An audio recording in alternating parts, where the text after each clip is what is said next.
Welcome back to the show! Welcome back to the show!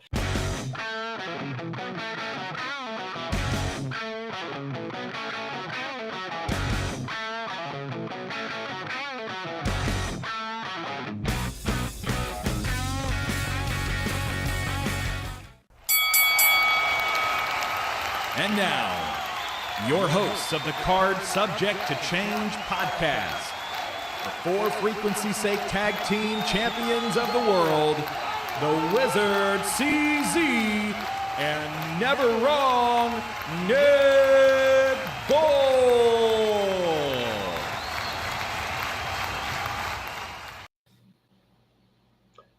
Hello, everyone, and welcome back to another exciting edition of the Card Subject to Change podcast, the podcast by the fan, for the fan. Of course, I'm your host, Never Wrong Nick Bull. Just joined you guys late last night for a special review of Money in the Bank, but we're moving on now to regularly scheduled programming, and we've got your episode for you, episode 198. It's never too late on Card Subject to Change podcast. Thank you for finding us. Like, follow, share, subscribe, leave us a review. Let us know what you think. Always reach out to us. You got questions about wrestling or just want to talk about wrestling, reach out, hit us up. Like I said, I am Never Wrong Nick Bull. I am joined by my tag team partner. He is one half of the reigning, defending tag team champions of the For Frequency's Sake Network. He is the one. He is the only. He is the Wizard CZ. Wiz, how you doing, bud? Man, I'm doing good. I feel good. I'm a little tired, but that's because we burned the midnight oil last night, and I was up at 7. Got a little bit more sleep after that, but not much. I was not up at 7. I slept in later, and I even got a nap this afternoon. But I'm needless to say, I feel great. I feel refreshed after the weekend. Great day of wrestling yesterday with those events, and I know Absolutely. various independent events, last night going on around the area as well. But yeah, I'm a little wrestling hungover, but I'm okay. That's okay. A couple things of business before we get into the show. Nick, you got a little fly buzzing over your head. Oh wait, no, that's the QR code for the For Frequency's Sake Toys for Tots sign up league. So if you play fantasy football, you want to donate to a good cause. I don't think you're going to get it, Nick. No, I'm not. I'm not. It's on the screen. I can't. It's in between. It's in between me and you. It is. I can't reach it. So. But no, that is the QR code if you want to sign up for our For Fantasy's Sake Toys for Tots Fantasy Football League. Of course, we are powered by Lopez Pizza, built by Durham Remodeling, and colored by Ryan Allison Tattoo. I'm excited because this gentleman we've known for a while. We've watched him go from security to ref to wrestler, and I'm excited to hear his story. We're going to bring him in here right now. Please welcome into the studio one Mason Greyskull. Mason, how you doing today, my friend? I'm good. How are you guys? Great. Mason, glad you're here. I love having first-time guests in here because we love hearing people's stories, not only just about the pro wrestling journey, but the fandom, obviously, because we're pro wrestling fans. So I'm going to ask you what I ask every other single first-time guest. Why pro wrestling? What was it that got you hooked as a fan and kept you coming back? I loved it, man. I think I discovered it about 10 years old, and I'm giving away my age here, but I'm always the same age as WrestleMania. So around WrestleMania 10, I discovered it, and I just kind of grew up in a bit of a little insane household, in there, and that was always kind of a release to me. It's like you almost live a little vicariously through it, and I just kind of fell in love with it. I never stopped watching it, right? So I wasn't just like the kid who watched wrestling and stopped. It went into my 20s, went into my 30s. And I always wanted to do it. But problem being was when I got out of the house and I went off to college, I just started drinking. I started doing some other drugs and things like that. And I was very out of control with it until I got sober when I was 38. And so that's 3.5, close to 4 years ago, I got sober. I figured at that point, like, it's now or never. If I want to give this a go, if I want to give I'm not getting any younger. It's now or never. So I applied to Black and Brave. I had about 20 months that I had to wait before I started training, which gave me off a bunch of weight. Started at 280 pounds, about 35% body fat. I scaled all that off over a matter of about 15 and went in for training, and the rest is history. I'm almost a year into wrestling at this point. Awesome. What was that big moment for you that made you say, okay, I've got to do this? I was here. Like I made the decision. I lived in California for most of my life, and I made the decision to move here.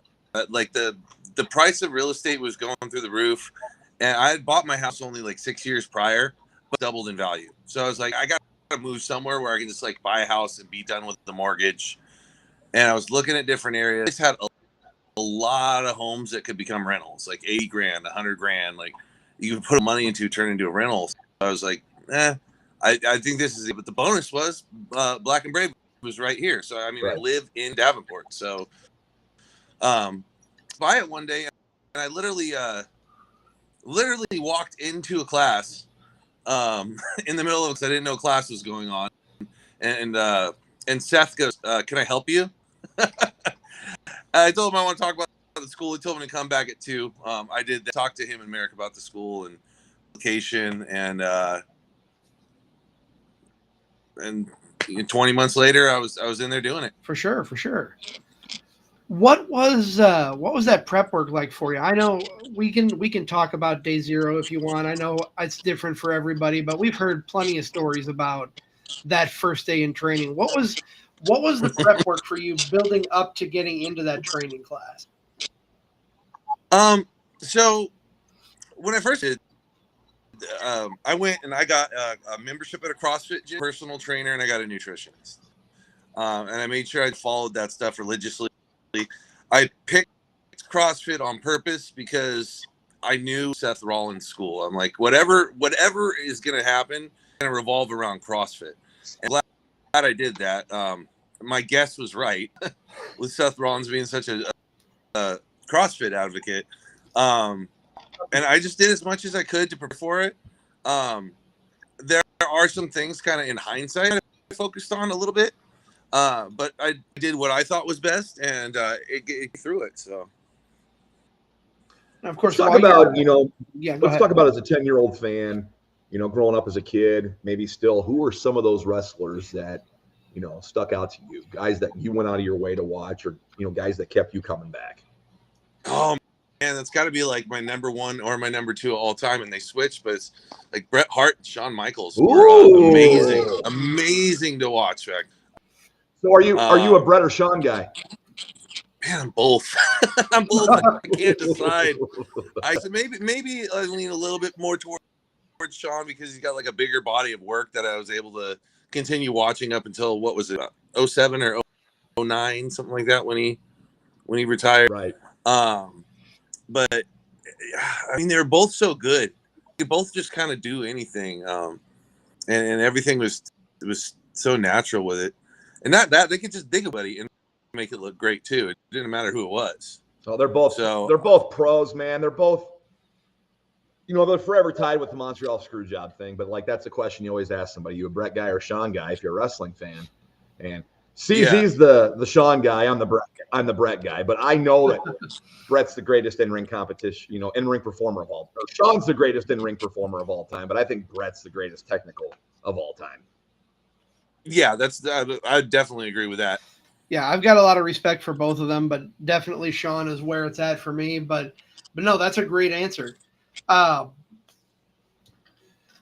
What are some of the moments that you remember growing up that really stuck out to you? What are some of the matches or the moments that really gravitated you in, that really drew you in? Oh, drew me in. I'd have to say that very first ladder match, Ramon and Shawn Michaels at WrestleMania 10. That was great. And we've seen a lot more insane stuff happen in ladder matches since, but it was just like a great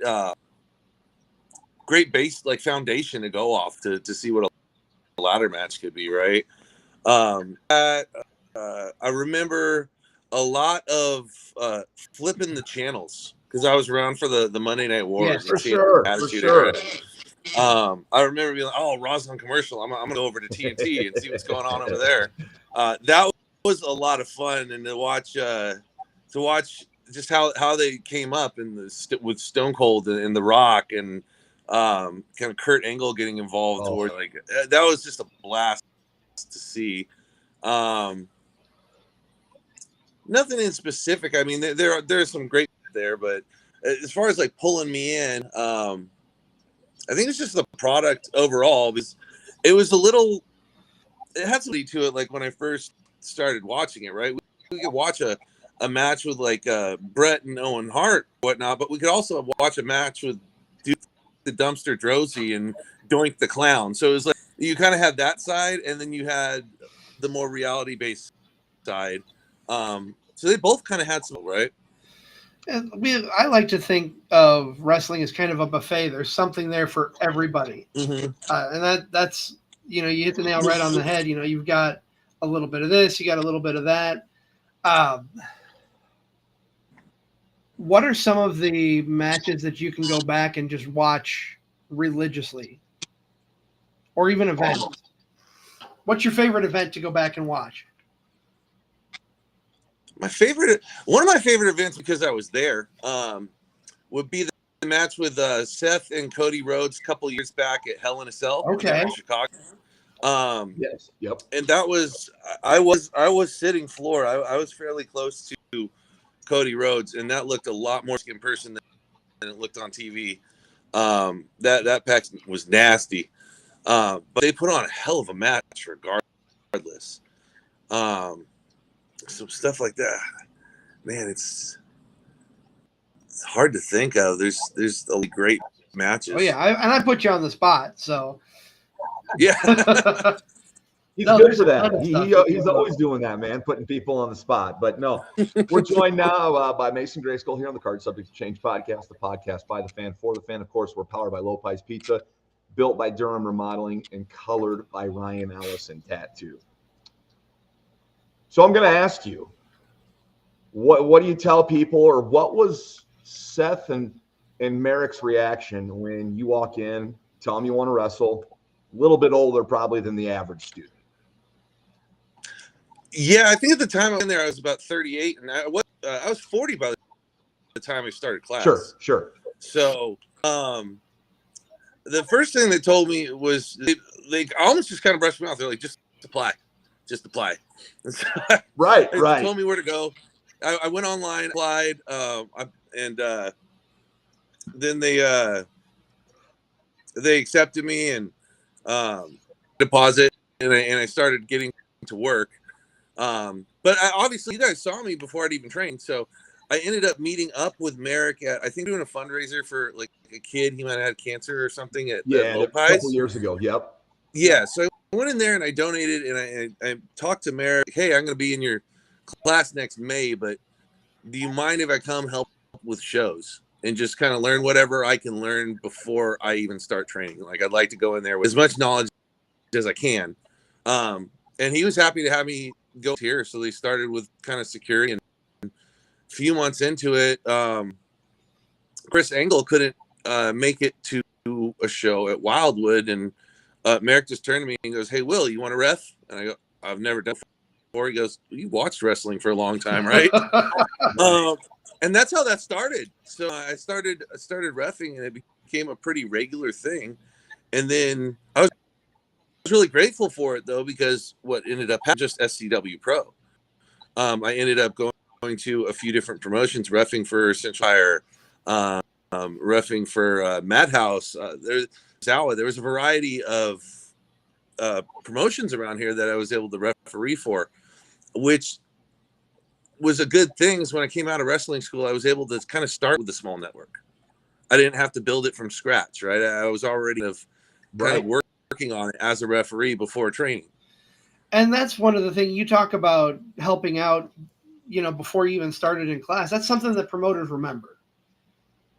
You're going to stand out to them. And then when you get to that point where you're going to step into the ring as a wrestler, they're going to be like, "Yeah, come on, you helped us out, we'll help you out." Well, one of those things that's always helping out, regardless of where you're at in your career or on the card or whatnot, watching something on like Vice TV years back, and it was about the indies, but it was kind of centered around Austin Theory before he, made a WWE. Mm-hmm. And it was at the time that they had let go of Drew McIntyre. In the background of some interview, I'm watching, I see Drew McIntyre go by lifting 2 boards. They put together a ring. And I'm going, this guy's been in the WWE. Like, if he can put together a ring on a show, if he can help out and pitch in, right. There's no reason any evident. So that's just kind of been my attitude towards it. I get there early, help put things together, stay late, help tear things down. I know I'm newer and it's expected, but I kind of feel like I'm always going to hold that, with me and do that kind of thing, no matter where I go. Without a doubt. Talk about, I want to know about that transition coming from security into being a ref and then finally being a wrestler. What was that, an easy transition to go from reffing to wrestling, or did it take some doing? I mean, they're 2 very different things, but the wrestling took a little bit of time to kind of get the hang of things. I wouldn't say that my first 3 or 4 matches were very good. They're just, you have to, it's hard. There's some part of it that you have to learn out there in front of a live crowd. You can't be done in wrestling school when you've got 5, 6 of your buddies just staring at you. There's things we have to learn about how the crowd interaction plays into the match and go from there.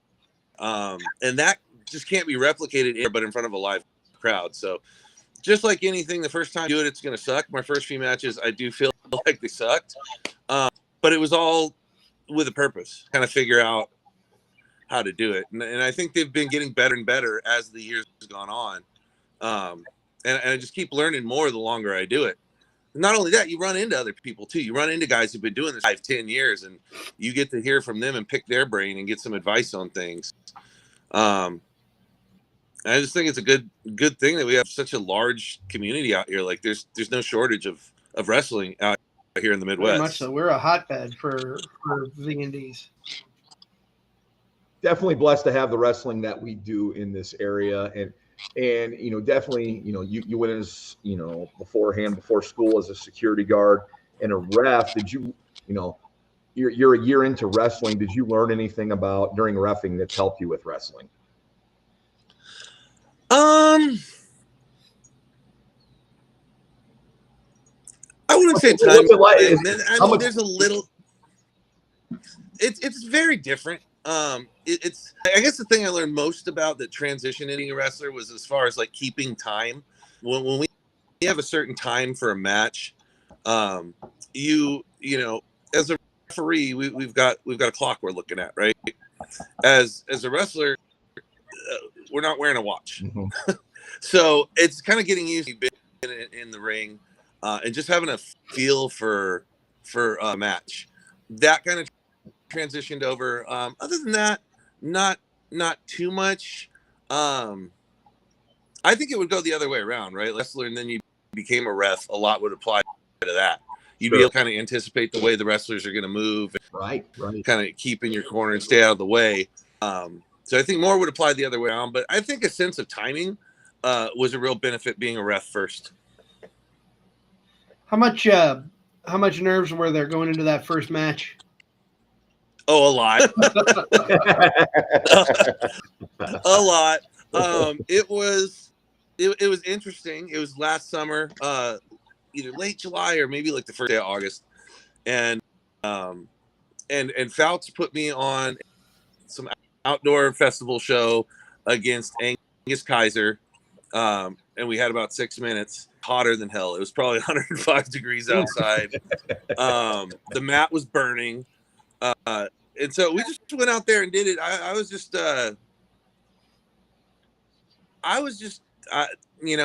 didn't think things were going to go the way that I thought I'd planned them out to go.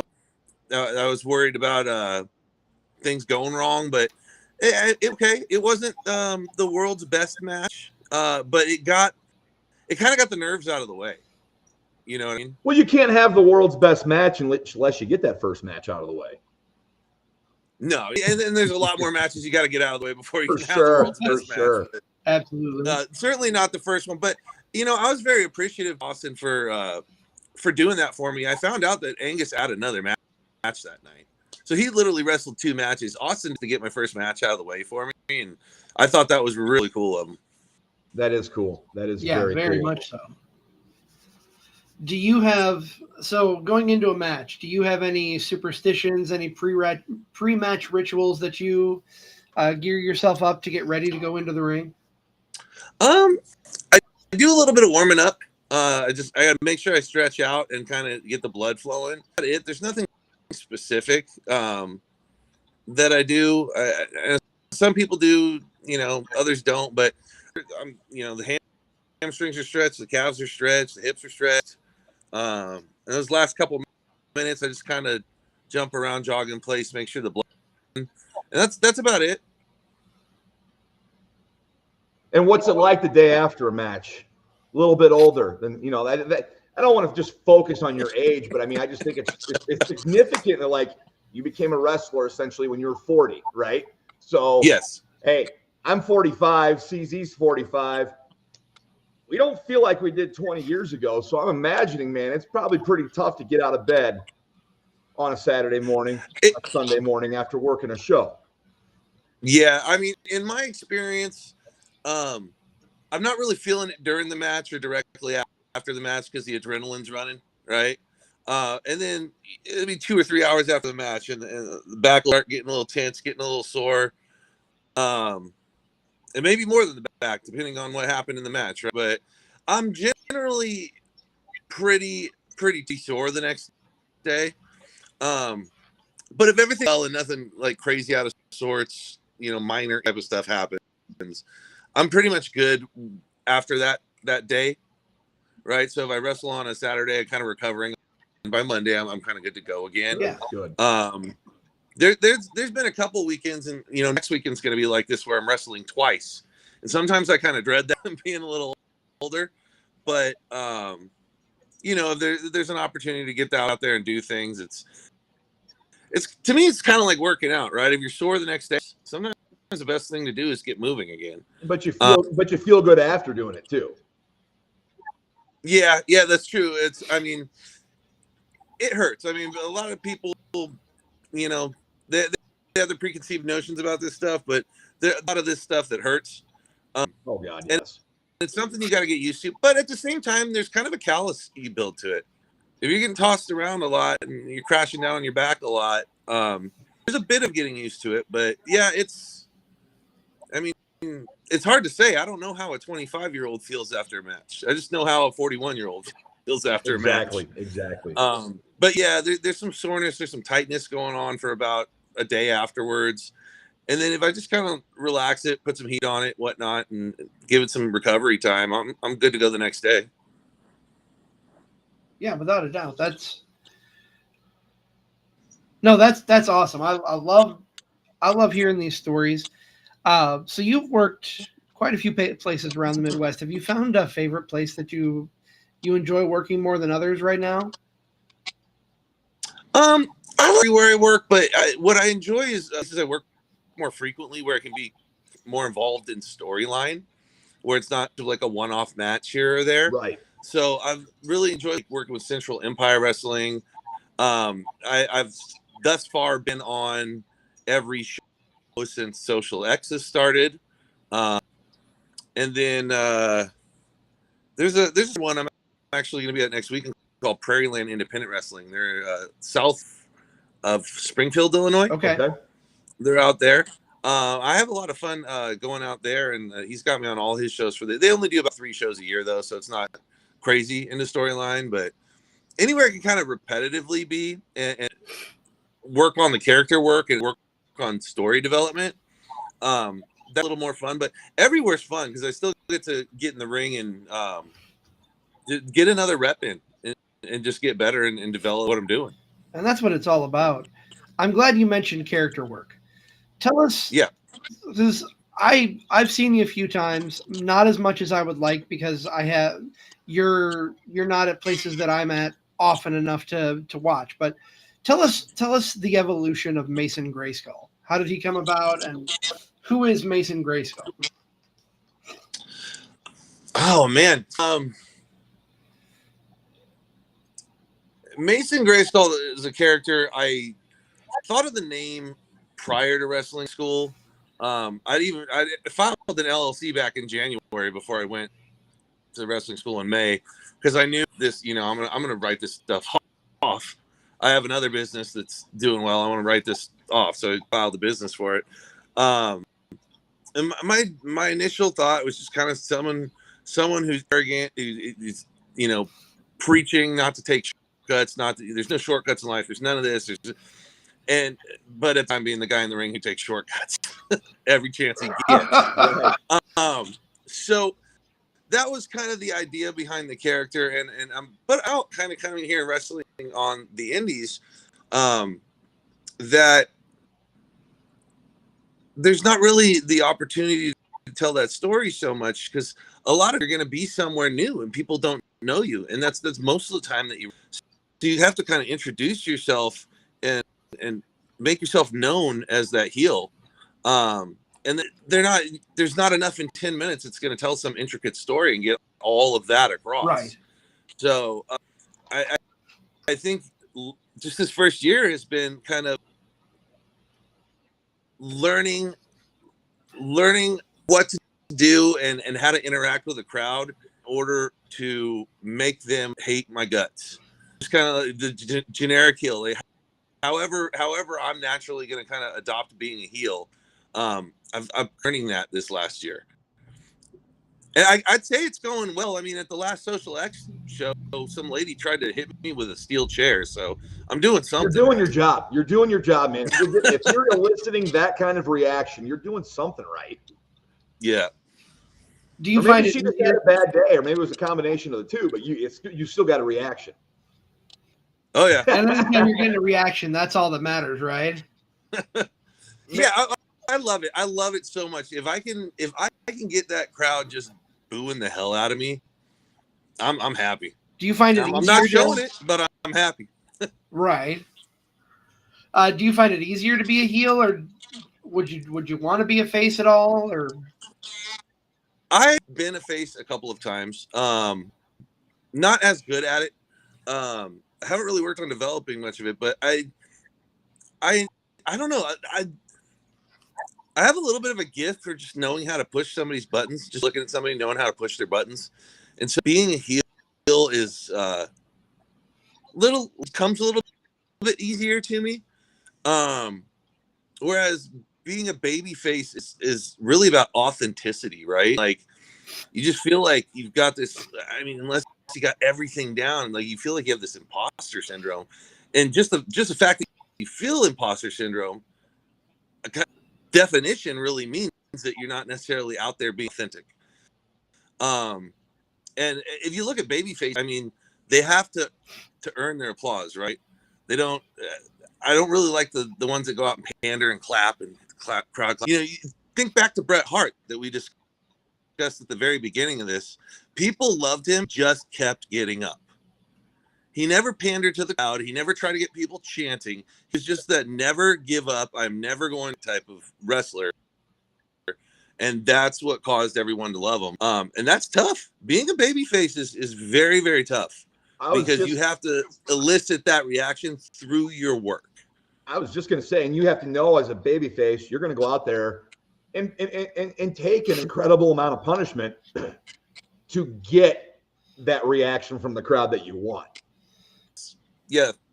So I could see where it is harder to be a babyface for sure. Yeah, I mean, just being a heel comes a little more naturally to me. I have a lot of fun doing it. I don't know. I've mainly been a heel, other than a couple early matches that a couple promoters had me play babyface. I've mainly been a heel, and I've been enjoying it so far. So we'll see what's the. Hopefully, I have a number of years in this. I don't know how long. I'll be happy if I get 5 years out of it. Yeah. But even if I just have 2 or 3, I'm happy. I'm able to do it. I'm a older age than most people do. And the fact that I'm in here doing it, I'm just a great time with it. I think it's a great way to look at things. And that's the way you have to look at things is make the most out of it and have a good time while you're with it. So we're chatting here with Mason Greyskull on the Card Subject Change podcast on the For Frequency's Sake Podcasting Network. We are powered by Low Pies Pizza, built by Durham Remodeling, and colored by Ryan Allison Tattoo. Mason, what's the biggest stride you need to take, or you think you need to take, going from year 1 to year 2 of being a wrestler?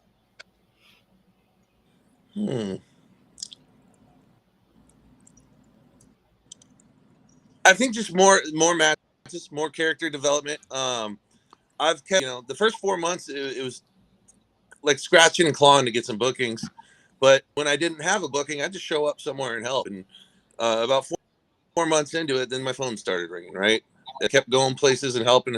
People started calling. So I run a pretty busy schedule now. I want to keep it that busy. I enjoy what I do. I just want to get in more reps. There's some exciting things I know that are coming up. So that'll be fun. But I think year 1 was just about kind of getting in there, getting a decent match going. Year 2, I think, is going to be a little bit more about maybe getting more intricate matches, right? Something that's more than just basic, right? Mm-hmm. More than just some 10-minute like back and forth. Something that's maybe learning about making matches a little more climactic and edge of your seat, I guess. Sure. Talking about better matches, developing matches more. Is there anyone you've got your eye on that you'd like to step in the ring with that you haven't yet? Oh, I got 2 of them just this month. Damian Saint. I'm fighting Damian Saint this month. That's going to be fun. And Death Dealer as well. Okay, I can get. So I've got both of them on my radar this month, and I think there's going to be a lot I can learn by with the 2 of them as well. And recently, also, I just worked with Jim. I had a great time working with him. I learned quite a bit there as well over at Central Wrestling. Absolutely. And Damian Saint, he's been on the show before. We've got the Death Dealer coming on, I believe, next month without looking at the calendar. So I've seen both of their work, and I think that's going to be a lot of fun. Where are those matches at? So the against Damian's Foundry Pro Wrestling, that'll be June 21st, and that's in Pekin, Illinois. Okay. Mm-hmm. And then Death Dealer is at Social X. That's going to be in Clive on the 28th of June. Okay. Maybe some road trips in my future. Maybe. Absolutely. It's the summer of Greyskull. That's right. What? All right, I'm going to ask you a question, but you can't say your teacher. Okay. Current product. What are you watching? What draws you in? I would imagine, obviously, with Seth Rollins being your teacher, you're going to want to watch everything he does on screen, obviously. That's why I said you couldn't answer him. So who do you like to watch with current product? You're killing me because I love the turn they just gave him. Oh, I know. It's excellent. It's excellent. It's excellent. Man, I think a lot of what Rhea Ripley's doing has been pretty great. Even from Day to the break off with Dominic, pretty dominant with things. I like watching that. There's a bit of entertaining going on with Chad Gable, El Grande Americano thing. That's kind of a fun bit. I'm interested to see the Truth thing is going. I didn't see Money in the Bank yet, but I saw a little clip online of what happened with him and John Cena last night. Mm-hmm. So it's going to be interesting because I don't think he's coming back as like funny guy R-Truth, right? I don't think so either. Seems like there's some seriousness to this, so that should be interesting to watch. I mean, and for the rest of this year too, just to see how this John Cena heals out, how they're going to end it. Are they going to turn him back before he leaves? Right? Are they just going to have him leave? Like, you never know how that's going to go. That's what I'm kind of finding most interesting. And it looks like I don't know what they're going to do with Logan Paul. There's like a little question mark or an asterisk there where I can't quite see where they're going with this. And when that can happen, that makes things really interesting. It makes me want to keep watching it and seeing what's going to unfold. All right, so I'll follow that up. He draws eyes, right, CZ? He absolutely draws eyes from it. He's, I understand why people don't like him, but he draws eyes to the business, and he is tremendously athletic. I have a lot of respect for what he can do in that ring. And I mean, he's been in at least one world title match, 2 world title matches, at least. So he's proven that he belongs there, even if he's kind of a dick. Isn't that it is? It really is. Absolutely it is. So I know Nick said let's not talk about Seth Rollins, but let me just ask you, with your pulse on the current product, does he walk out of Monday Night Raw with the World Championship? I doubt it's happening on Raw. I don't know. He never tells me what's going to happen. Right. Like, no, we're not looking for insider trading here. No, we never. I mean, I thought last night he did cash it in. I thought they would last night. Just how can they not? He's got the perfect setup, right? He's got Braun and Bronson who could go out there and just destroy things, come in, cash in, boom. It might be the easiest cash in ever. I'm curious to see if they can cash in on Cena. I'd be fine with that. I wouldn't have a problem with that. Yeah, I mean, I don't know what's going to happen with it. He's definitely got the opportunity to do it at any time, or maybe the cash in goes wrong and it blows the group. Like, I have no idea what's going to happen with it. I don't think it's going to be fast, because I think his last one was so epic, like running into that to the match with Roman and Brock and cashing in at WrestleMania. I think there's something big with it. So, I mean, I don't think anything's going to happen on Monday Night Raw tomorrow night. Maybe they'll tease something, but my gut tells me they're going to do something bigger. Okay, I can get behind that. What are your thoughts on cash-ins with Money in the Bank?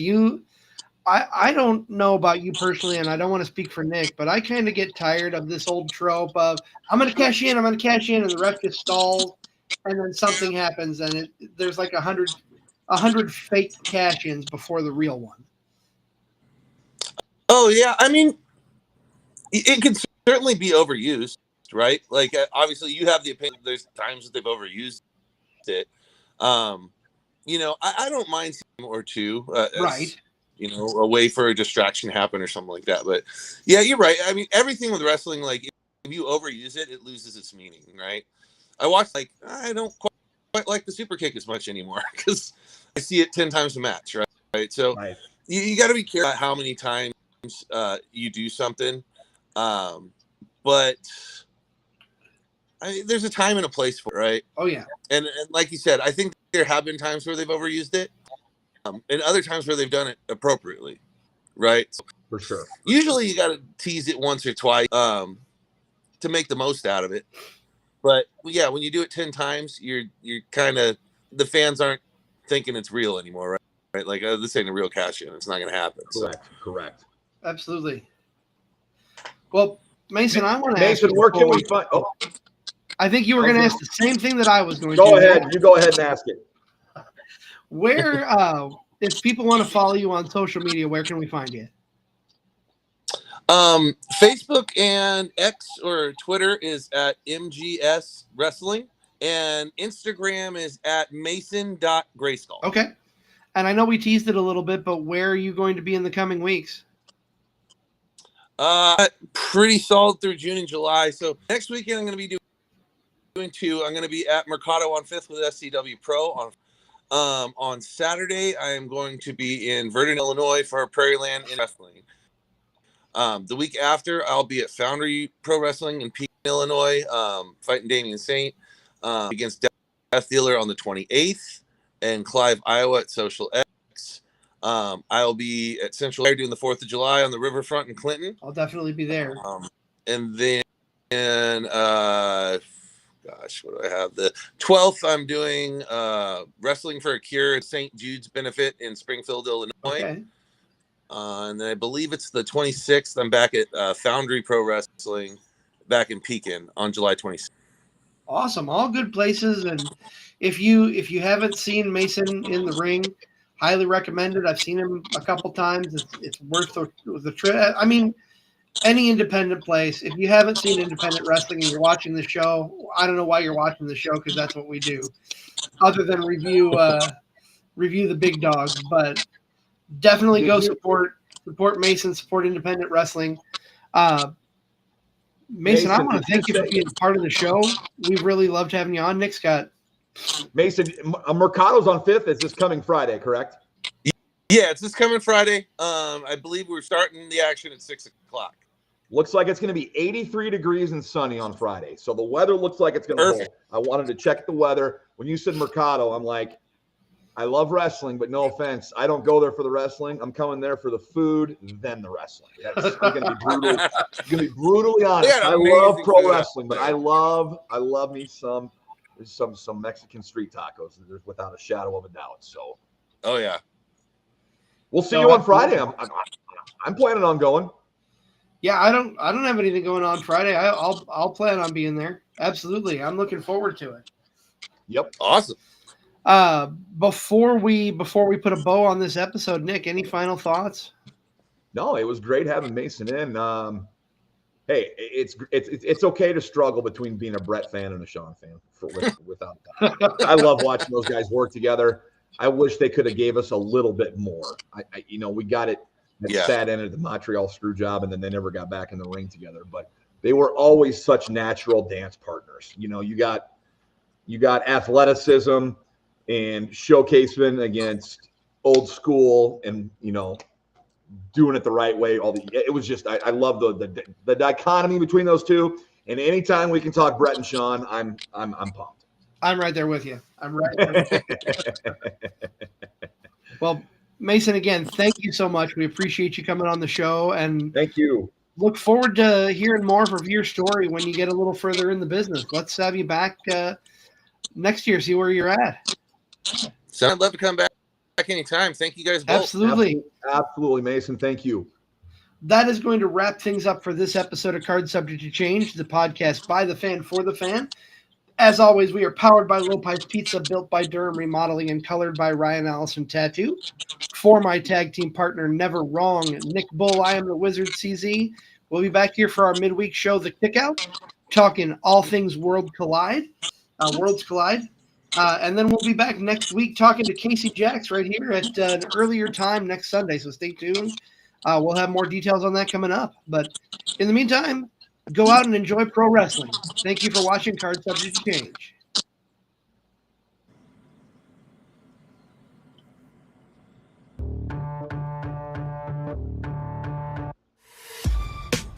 This has been a For Frequency's Sake Podcast Network production. For more great content, subscribe to For Frequency's Sake on YouTube, Facebook, and Twitter.